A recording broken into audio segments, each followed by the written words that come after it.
Vamos lá, meu nome é Juliane, eu acho que eu já me apresentei da outra vez, mas vou falar novamente. Hoje eu estou aqui pelo Pontão de Cultura Mais Viva do Estado do Rio. O que é o Pontão? Na verdade, ele organiza outros pontos de cultura para a gente trabalhar em rede. E a gente trabalha dentro de uma política nacional chamada Cultura Viva, que é essa lei que a gente vai falar hoje aqui. É mais uma conversa de troca, principalmente porque agora vocês são um ponto de cultura, né? E aí, para vocês entenderem, vocês já ouviram falar de Cultura Viva? Dessa política nacional?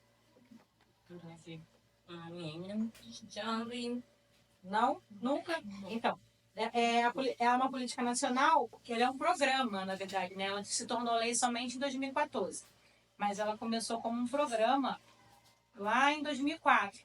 Então tem assim, dentro da legislação do Brasil, tem a portaria, tem o decreto, depois que se tornou lei. Por que é tão importante se tornar lei? Porque o decreto e a portaria, eles caem, dependendo do governo. Por exemplo, teve um governo que entrou aqui e extinguiu o Ministério da Cultura, vocês lembram? Então, esse tipo de coisa. Se existe uma lei, já não se pode fazer isso.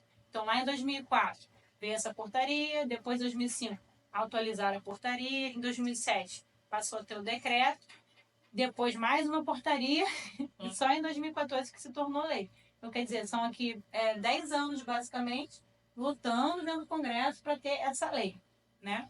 E aí, depois que tem lei, existe as INs, que a gente chama, que é a Instrução Normativa. O que é uma instrução normativa? O governo federal ele vem informando a todos os entes federados, estado, município, como que deve agir dentro dessa lei.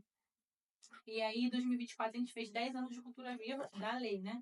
Tem um único relatório de monitoramento de 2019, aqui, ó, de 2018 a 2019, que foi justamente quando extinguiu o Ministério da Cultura, né? Quando entrou o governo que extinguiu o Ministério da Cultura. E aí está nessa reestruturação. A gente teve essa retomada, dentro dessa retomada a gente teve esses editais, enfim, então uma questão que está acontecendo. Por exemplo, estão fazendo um mapeamento para saber quantos pontos de cultura existem, quantos não existem mais, quem tem interesse. Exemplo daqui, agora que está tomando conta de cultura, mas vocês fazem cultura há muito tempo. Então, assim, não existe um relatório oficial desse panorama, mas está sendo trabalhado justamente para isso. Isso que eu estou fazendo hoje é para isso também. Então, assim, o que é a Política Nacional de Cultura Viva? A gente fala PNCV. É justamente as palavras, ó, PNCV, Política Nacional de Cultura Viva. Então, quando falar em PNCV, é o Cultura Viva. Normalmente falam Cultura Viva. Nos outros países falam Cultura Viva Comunitária. Então depende muito, assim. Mas no Brasil é PNCV porque tem uma legislação. Não são todos os países que têm. Aqui no Latinoamérica nós somos 13. Eu acho que tem 2 ou 3 além do Brasil. Mas existem os pontos de cultura. Então, assim, o que é o PNCV? É uma política de Estado que tem o objetivo de valorizar a cultura de base comunitária. O que é a base comunitária? É o que vocês fazem aqui. A tradição, ela vem na base, né? Você não consegue criar isso fora do núcleo indígena, né? Então, assim, a base comunitária é essa troca entre a base, é o que a gente está fazendo aqui conversando. Quem faz essa gestão é o Ministério da Cultura, através da Secretaria da Diversidade, né? E faz essa parceria com a sociedade civil. Mas é aquela parceria que prevalece muitas das vezes o que o governo quer, mas até então é autogestionado, que eles falam, que a gente compartilha, né? Tem alguns pilares e essas duas legislações. E aí a forma de apoio tem a certificação simplificada e o repasse financeiro. Então aqui fala alguns dados, né? Que é a primeira política de base comunitária do Sistema Nacional de Cultura. Tem essa meta nesse plano de chegar a 15 mil pontos de cultura, mas esse plano está passando por uma consulta pública para refazer ele, porque o plano ele tem 10 anos de metas. Aí passaram os 10 anos, a gente tem que ver se alcançou essas metas e se alcançou mudar elas, né? Então, existia uma meta nesse plano de chegar a 15 mil pontos de cultura em funcionamento. Não chegou, né? O último relatório de 2019 estava uns 5 mil. Mas agora eu acredito que vai até passar, porque muita gente já está se entendendo mais como cultura também, sabe? É o caso daqui, né? Muito tempo. A gente se tornou ponto de cultura em 2021, nem tem tanto tempo, mas assim, já é de 2019 já tem uma mudança, né? Então fala justamente aqui, ó, tem mais de 4.300 pontos naquela época, né, registrados e tudo mais. do apoio financeiro, que é importante, porque o que o governo faz? Ele reconhece. Quem faz cultura é a gente. Quem vive a cultura é a gente. O governo, ele, na verdade, ele reconhece o que a gente faz. E aí tem alguns meios de fomentar a cultura através da ação orçamentária, que é muito importante para a gente. Então, o dinheiro de imposto que vai para o fundo, que é nosso. Vocês não concordam? Então, assim, volta pra gente, né? Então, aqui, eles falam sobre os principais componentes. Começa aqui embaixo. O cadastro nacional, aí a plataforma, o apoio deles, né, financeiro, a comissão que defende se há um ponto de cultura ou não, porque a maior questão é a atividade ser continuada. Aqui, por exemplo, a gente tem a vivência. Eu sou de terreiro. No terreiro, a gente tem um calendário anual de atividade, assim como é aqui com vocês. Então, é uma atividade continuada. Por isso que é um ponto de cultura. Não é uma coisa isolada, sabe? Então, assim, tem esse sentido. Mas existe uma comissão para definir se é ponto de cultura ou não.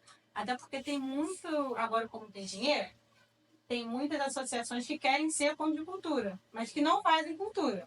Então, por isso que existe essa comissão para poder dar esse parecer se existe ou não.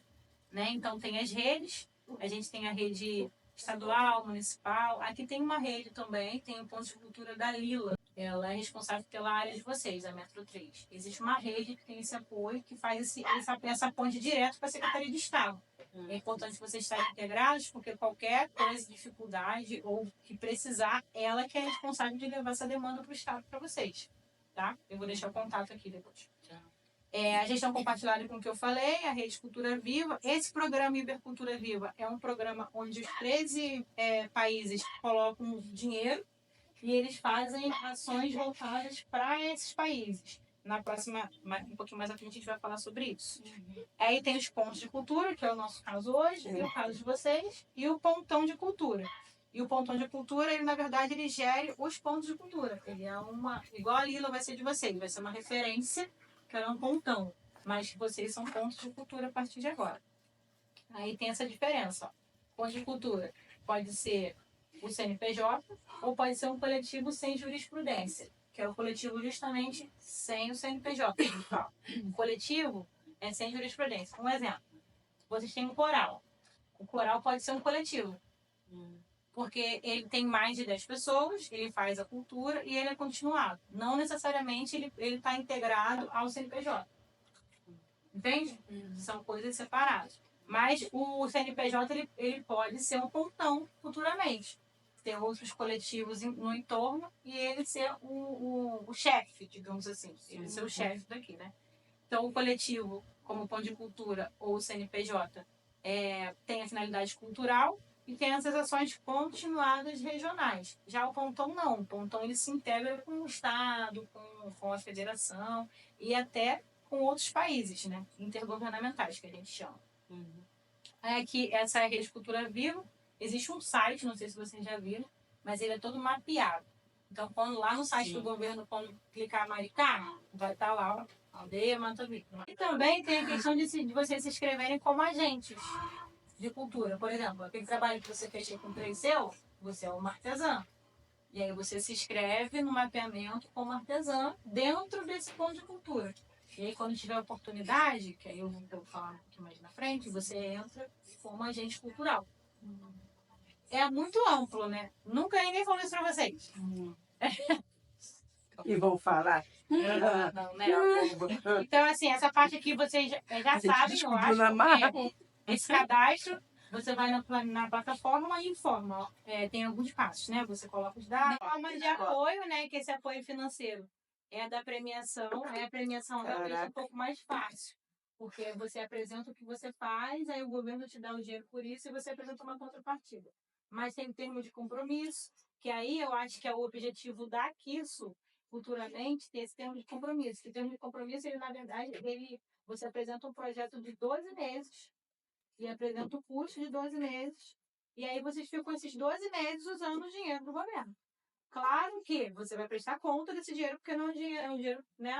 É fisco, é do coisa. Mas assim, por exemplo, o gasto fixo daqui sei lá, 3 mil reais. Um exemplo. Vocês vão colocar no projeto.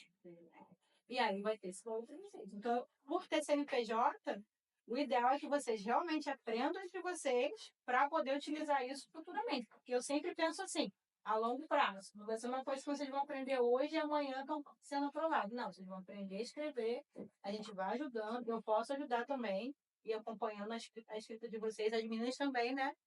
E tem a questão da bolsa, que é o Agente Cultura Viva. Então, essa bolsa, no caso, são vários projetos que estão acontecendo. Aí esses jovens apresentavam um currículo, eles procuraram muito indígenas, não estavam conseguindo, e vocês não sabiam, por exemplo, esse programa Ibercultura Viva, ele é um programa que ele compõe 13 países ibero-americanos. Ibero-americanos são os países que foram colonizados pelo Portugal e a Espanha, né, que é o nosso caso aqui. Mas isso abre todo ano? Então, vai abrir até 2027 todo ano, esse ano vai abrir. Por isso que é bom a gente conversar. Por exemplo, ó, vai ter um congresso agora no México, que abriu pelo Ibercultura Viva uma convocatória pagando tudo. Aí tinha que entrar, aí não tinha idade não, tá, mano? Pode entrar e apresentar essas questões, e aí sair a convocatória. Saiu o resultado ontem, mas aí vocês entrassem, com certeza vocês são aprovados. Porque tem alguns pontos a mais para ser indígena, tem pontos a mais para ser povo de guerreiro. Então, os meninos estão mais ligados nisso aí, né, gente? Vai participar. Aí, esse programa, ele começou lá em 2013, o programa Ibercultura Viva. Ele é trimestral, tipo assim, cada triênio, na verdade, não é trimestral, triênio. Cada triênio, a cada 3 anos muda. Hoje, a presidência está no Brasil, mas teve na Argentina, no México, cada triênio em um.